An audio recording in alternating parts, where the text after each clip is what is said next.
दिल्ली के लक्ष्मी नगर से एक पाकिस्तानी आतंकी गिरफ्तार। फर्जी आईडी बनाकर दिल्ली में रह रहा था। पाक आतंकी की पहचान मोहम्मद अशरफ के रूप में हुई है। आतंकी के पास से एक AK-47 और हैंड ग्रेनेड बरामद हुआ है।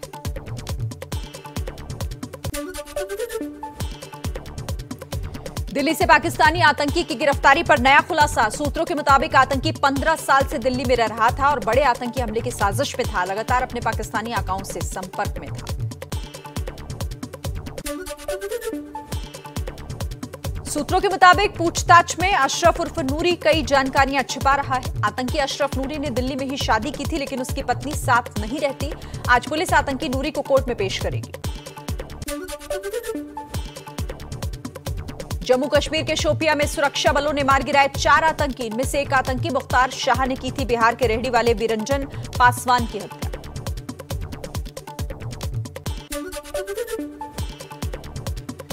जम्मू कश्मीर के शोपियां में एक और एनकाउंटर शुरू। शोपियां के फीरीपोरा इलाके में एक आतंकी ढेर। आतंकियों से सुरक्षा बलों की मुठभेड़ जारी। कुछ आतंकियों के छिपे होने के बाद सुरक्षा बलों ने इलाके को घेरा।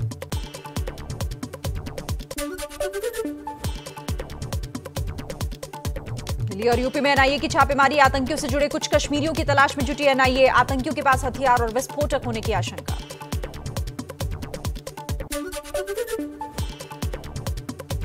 पुंछ में 5 जवानों की शहादत के खिलाफ लोगों में गुस्सा। सिख समुदाय के लोगों ने पाकिस्तान के खिलाफ जताया विरोध, नारेबाजी की। जम्मू कश्मीर के पुंछ में शहीद हुए 5 जवानों को आज राजौरी में दी जाएगी श्रद्धांजलि। कल आतंकियों से मुठभेड़ में एक जेसीओ समेत 5 जवान शहीद हुए थे। पुंछ में शहीद गुरदासपुर के 30 साल के मनदीप सिंह के घर पर मातम का माहौल। परिवार पर टूटा दुखों का पहाड़। पीछे छोड़ गए बुजुर्ग मां, पत्नी, एक 4 साल और दूसरा करीब 1.25 महीने का बच्चा। पंजाब सरकार का पुंछ में शहीद पंजाब के 3 जवानों के परिवार वालों को 50-50 लाख रुपए आर्थिक मदद देने का ऐलान। एक सदस्य को सरकारी नौकरी देने की भी घोषणा।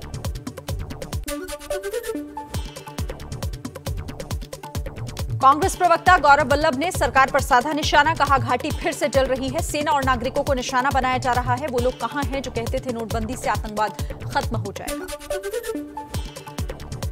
AIMIM प्रमुख असदुद्दीन ओवैसी ने ट्वीट कर सरकार को घेरा। लिखा, कश्मीर में बढ़ती हिंसा मोदी सरकार के झूठे दावों का है नतीजा। जम्मू कश्मीर में अल्पसंख्यकों पर बढ़ते हमलों के चलते पुलिस ने अल्पसंख्यक संकट हेल्पलाइन नंबर जारी किया। हेल्पलाइन नंबर 019424408283 है। कश्मीर में अल्पसंख्यकों पर लगातार हमले के बाद एक्शन में सुरक्षा एजेंसियां। एनआईए ने जिन 700 लोगों को हिरासत में लिया, कुछ लोगों की हो सकती है गिरफ्तारी। यूपी के लखीमपुर खीरी हिंसा में मारे गए किसानों की अंतिम अरदास की रस्म आज। संयुक्त किसान मोर्चा का पूरे देश में शहीद किसान दिवस मनाने का ऐलान। लखनऊ पहुंची प्रियंका गांधी आज फिर लखीमपुर खीरी जाएंगी। हिंसा में मारे गए किसानों के अंतिम अरदास कार्यक्रम में शामिल होंगी। प्रियंका वाड्रा के लखनऊ से लखीमपुर के रास्तों पर बड़ी संख्या में विरोध वाले होर्डिंग में लिखा, सिखों के हत्यारों से नहीं चाहिए सहानुभूति, मत बहाओ घड़ियाली आंसू। हालांकि होर्डिंग्स पुराने बताए जा रहे हैं। लखीमपुर में 1 लाख किसानों के जुटने का दावा। राकेश टिकैत सहित कई किसान नेता लखीमपुर पहुंचे। केंद्रीय गृह राज्य मंत्री अजय मिश्रा के इस्तीफे की मांग पर अड़े किसान। लखीमपुर कांड में मुख्य आरोपी आशीष मिश्रा को कस्टडी में लिया गया। क्राइम ब्रांच के दफ्तर में आशीष से पूछताछ। पुलिस लाइन में मीडिया की एंट्री पर लगी रोक। कोर्ट ने 12 से 15 अक्टूबर तक 3 दिनों की रिमांड पर। कोर्ट ने आशीष मिश्रा को 3 शर्तों के साथ पुलिस रिमांड पर भेजा। अभियुक्त का मेडिकल कराया जाएगा, शारीरिक या मानसिक तौर पर प्रताड़ित नहीं किया जाएगा और तीसरी शर्त, वकील भी दूर से खड़े होकर बातचीत करेंगे। यूपी के सीएम योगी आदित्यनाथ ने सभी जिलों के डीएम और एसपी के साथ एक मीटिंग की। मीटिंग में किसानों के प्रस्तावित आंदोलन को लेकर चर्चा हुई। लखीमपुर जिले में एडीजी और आईजी रैंक के पुलिस अधिकारी तैनात किए गए। लखीमपुर कांड पर राहुल गांधी का ट्वीट। लिखा, मंत्री को बर्खास्त न करके बीजेपी न्याय प्रक्रिया में बाधा डाल रही है। बीजेपी को न किसानों की परवाह, न अपने कार्यकर्ताओं की। लखनऊ में गांधी मूर्ति के सामने प्रियंका गांधी ने किया मौन प्रदर्शन। प्रियंका ने ट्विटर पर लिखा, किसानों की हत्या के आरोप में मंत्री का बेटा गिरफ्तार। क्या अब भी मंत्री को पद पर बने रहने का है अधिकार?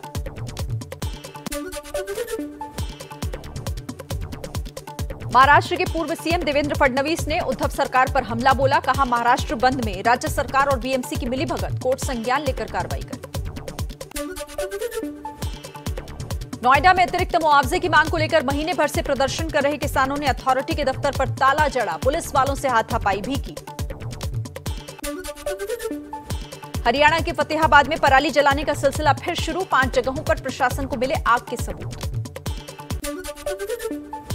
आर्यन खान केस से जुड़े एनसीबी अधिकारी समीर वानखेड़े का महाराष्ट्र पुलिस पर बड़ा आरोप, पुलिस में शिकायत दर्ज कराई। कहा, गैर कानूनी तरीके से सादी वर्दी में पुलिसकर्मी मेरे ऊपर नजर रख रहे हैं।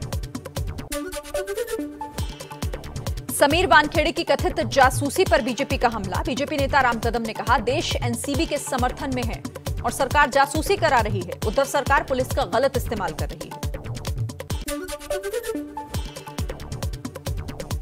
क्रूज ड्रग्स केस में शाहरुख खान के बेटे आर्यन को आज एक और दिन जेल में काटना होगा। जमानत की अर्जी पर कल दोपहर में होगी सुनवाई। मुंबई की आर्थर रोड जेल में बंद है आर्यन। ड्रग्स केस में फंसे आर्यन खान पर महबूबा मुफ्ती के बयान से महाभारत। महबूबा के खिलाफ दिल्ली पुलिस में शिकायत दर्ज। महबूबा ने कहा था, खान सरनेम की वजह से आर्यन को बनाया गया निशाना।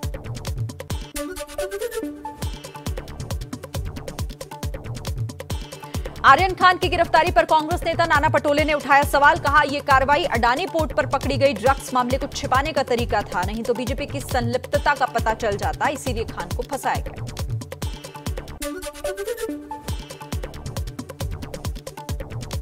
दिल्ली पुलिस कमिश्नर राकेश अस्थाना को हाईकोर्ट से राहत मिली है। राकेश अस्थाना की नियुक्ति को चुनौती देने वाली याचिका खारिज। हाईकोर्ट में दिल्ली पुलिस कमिश्नर पद पर नियुक्ति को चुनौती दी गई थी।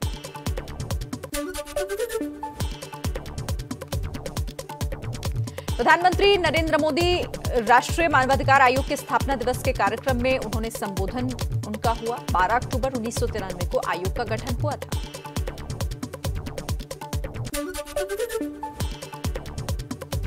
प्रधानमंत्री मोदी का राष्ट्रीय मानवाधिकार आयोग के स्थापना दिवस पर विपक्ष पर निशाना। कहा, कुछ लोग एक ही घटना पर मानवाधिकार हनन देखते हैं।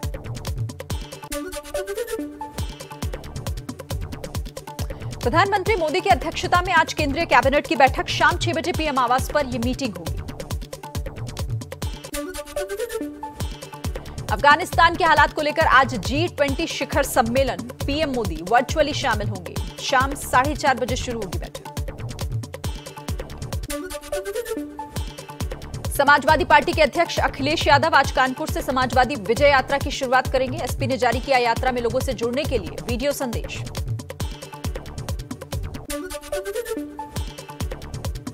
प्रगतिशील समाजवादी पार्टी के राष्ट्रीय अध्यक्ष शिवपाल यादव का आज से चुनावी अभियान शुरू। मथुरा के वृंदावन से रथ यात्रा की शुरुआत। समाजवादी पार्टी के अध्यक्ष अखिलेश यादव की यात्रा से पहले लोगों को इमोशनल संदेश देने की कोशिश। पिता मुलायम सिंह यादव से विजयी होने का आशीर्वाद लिया। यूपी में विधानसभा चुनाव की तैयारी को लेकर दिल्ली में बीजेपी नेताओं की बैठक। राष्ट्रीय अध्यक्ष जेपी नड्डा समेत यूपी बीजेपी के चुनाव प्रभारी धर्मेंद्र प्रधान, राधामोहन सिंह शामिल हुए। बीजेपी सांसद मेनका गांधी ने राष्ट्रीय कार्यकारिणी से हटाए जाने पर कहा, हर साल राष्ट्रीय कार्यकारिणी में बदलाव होता है। कार्यकारिणी में 25 साल से थी, नए लोगों को मौका मिलना चाहिए। पंजाब के सीएम चन्नी ने मेरा घर मेरे नाम स्कीम की शुरुआत की है। गांव और शहरों के लाल डोरा की जमीन पर बने घर उनके मालिकों के नाम किए जाएंगे।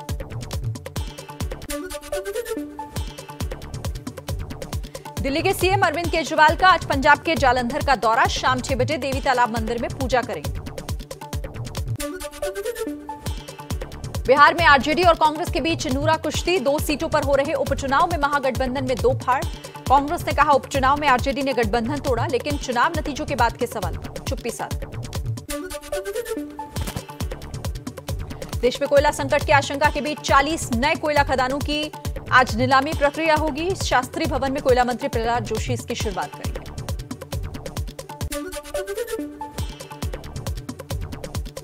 कई राज्यों से कोयले की कमी से बिजली उत्पादन पर असर की खबर। एमपी के इंदौर में पावर कट बढ़ा। महाराष्ट्र में बिजली घरों को प्रतिदिन जरूरत का सिर्फ 50% कोयला ही मिल पा रहा है।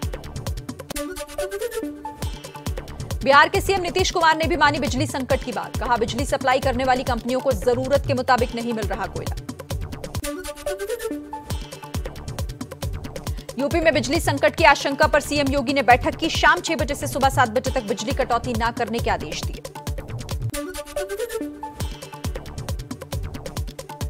यूपी के रायबरेली में विद्युत ताप घरों को कोयले की आपूर्ति न होने से विद्युत संकट गहराया। ऊंचाहार में कोयले की कमी से 1 यूनिट बंद की गई। एमपी सरकार के प्रवक्ता नरोत्तम मिश्रा का एबीपी न्यूज पर दावा। कहा, कोयले का संकट प्रदेश में उतना नहीं है जितना कि बताया जा रहा है। पर्याप्त कोयला है, 1-2 दिन में हालात बेहतर होंगे। पंजाब के सीएम चरणजीत सिंह चन्नी ने कहा, कोयले की कमी से पंजाब समेत कई राज्यों में बिजली संकट। कोयला स्टॉक के लिए केंद्र सरकार के संपर्क में है। कोयले की कमी की वजह से पंजाब में थर्मल प्लांट की 5 यूनिट बंद करनी पड़ी। क्षमता से 1500 मेगावाट कम बिजली का उत्पादन हो रहा है। महंगाई पर कांग्रेस का हल्ला बोल। अलका लांबा ने प्रेस कॉन्फ्रेंस कर सरकार पर साधा निशाना। कहा, महंगाई एक दैत्य है और महंगाई बढ़ाने वाला बड़ा दैत्य। पेट्रोल डीजल की बढ़ती कीमतों के खिलाफ आगरा में समाजवादी पार्टी का अनोखा प्रदर्शन। कार्यकर्ताओं ने बाइक में आग लगाकर प्रदर्शन किया, सरकार के खिलाफ नारेबाजी की। देश में कोरोना के मामलों में उतार चढ़ाव जारी। एक दिन में 14,313 नए मामले सामने आए हैं। 181 लोगों की मौत, 26,000 लोग कोरोना से ठीक हुए। देश में वैक्सीनेशन का आंकड़ा 95 करोड़ 82 लाख के पार पहुंचा। केंद्रीय स्वास्थ्य मंत्री मनसुख मांडविया ने कहा, आने वाले दिनों में देश 100 करोड़ डोज लगाकर रचेगा इतिहास। आईसीएमआर द्वारा किए गए सीरो सर्वे में बच्चों को लेकर एक चौंकाने वाला खुलासा। देश के 60% बच्चे कोरोना से हो चुके हैं संक्रमित। 10 लाख में से 2 बच्चों की मौत कोरोना से हुई। झारखंड के रांची में कोरोना के केस में बढ़ोतरी, लेकिन नहीं मान रहे लोग। दुर्गा पूजा के मौके पर पूजा पंडालों और बाजारों में उमड़ रही है भीड़। एमपी के रतलाम में नवरात्र में गरबा और दुर्गा पंडालों में गैर हिंदुओं के प्रवेश पर विश्व हिंदू परिषद ने रोक लगाई। पंडालों के बाहर रोक के पोस्टर लगाए गए। तेलंगाना के महबूबनगर में परमेश्वरी देवी के मंदिर को फूलों की जगह नोटों से सजाया गया। पहले 5 दिनों में दान में मिले करीब 4 करोड़ 44 लाख रुपयों से सजा दरबार। रतलाम में वीएचपी के पोस्टर्स से तनाव। पोस्टर्स में लिखा है, गैर हिंदू गरबा पंडाल में बैन। वीएचपी का कहना है कि लव जिहाद की घटना रोकने के लिए बैन लगाया गया। राजस्थान के सीएम अशोक गहलोत के भाई अग्रसेन गहलोत ईडी के सामने पेश हुए। बोले, फर्टिलाइजर घोटाले से मेरा कोई लेना देना नहीं। जबरन वसूली मामले में मुंबई के पूर्व पुलिस कमिश्नर परमवीर सिंह की कोर्ट में पेशी पर सस्पेंस बरकरार। घर के बाहर नोटिस चस्पा कर आज पेश होने को कहा, लेकिन हाल ही में महाराष्ट्र के गृह मंत्री ने कहा था कि परमवीर के मुंबई छोड़ने की खबरें आ रही हैं। रंजीत सिंह की हत्या के मामले में दोषी डेरा सच्चा सौदा प्रमुख राम रहीम की आज सजा पर ऐलान होगा। आज पंचकुला में सीबीआई की विशेष अदालत ने शुक्रवार को राम रहीम को दोषी करार दिया था। दिल्ली के रोहिणी सेक्टर 16 में टिल्लू गैंग से जुड़े एक बदमाश की गोली मारकर हत्या कर दी गई। 2019 में कुख्यात गैंगस्टर बिल्लू के साथ जेल में था बंद। पुलिस मामले की जांच में जुटी।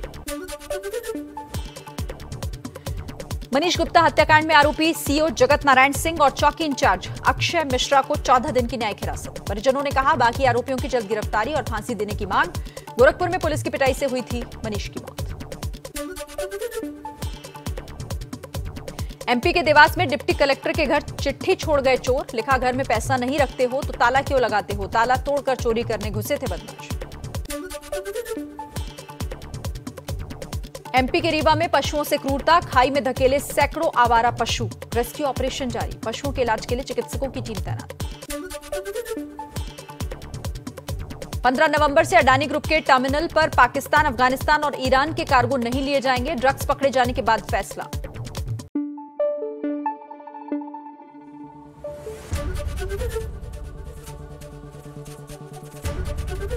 एबीपी न्यूज आपको रखे आगे।